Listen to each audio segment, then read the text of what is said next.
Hata kabla Wakenya hawajafika debeni kumchagua rais katika uchaguzi wa mwaka 2017, siasa za mwaka 2022 zimeshika kasi. Na mrengo wa CORD ukiwa na kadhaa ambao wameonyesha azma yao ya kutaka kuwania urais mwaka huu 2022.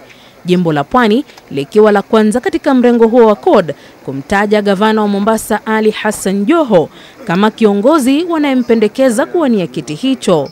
Kwa hivi sasa mwaka 2017, maadamu Mheshimiwa Raila Amolo Odinga tunaona kwa anataka kuchukua kile kiti na hamu ipo kwa tunaweza kufanya kazi na yeye, tutampa support yetu.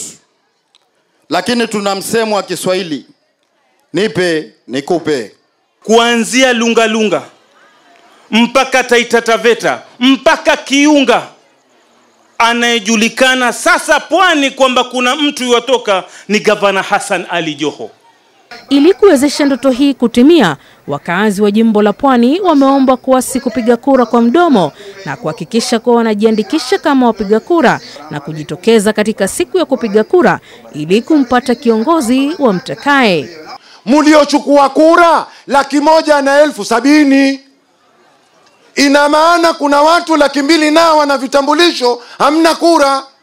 Sasa mwamwambia Abdi Joho mtampitisha. Nyinyi si mimi, mabwana.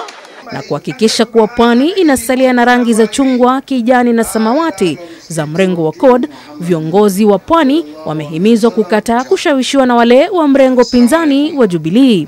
Sisi misimamo yetu ya kupinga Jubilee sio kwa sababu ya sura zao, ni kwa sababu ya matendo yao na dhulma dhidi ya watu wetu kwa miaka mengi ambayo lazima tuyapinge.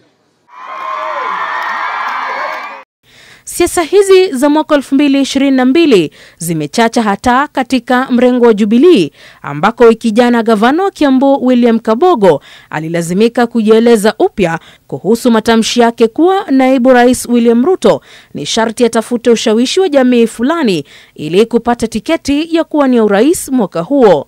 Joho naye ameshaanza kampeni yake, kikao cha kwanza kikiwa Msambweni alikofuturu na wakazi na viongozi kutoka eneo hilo. Leila Mohamed, QTV.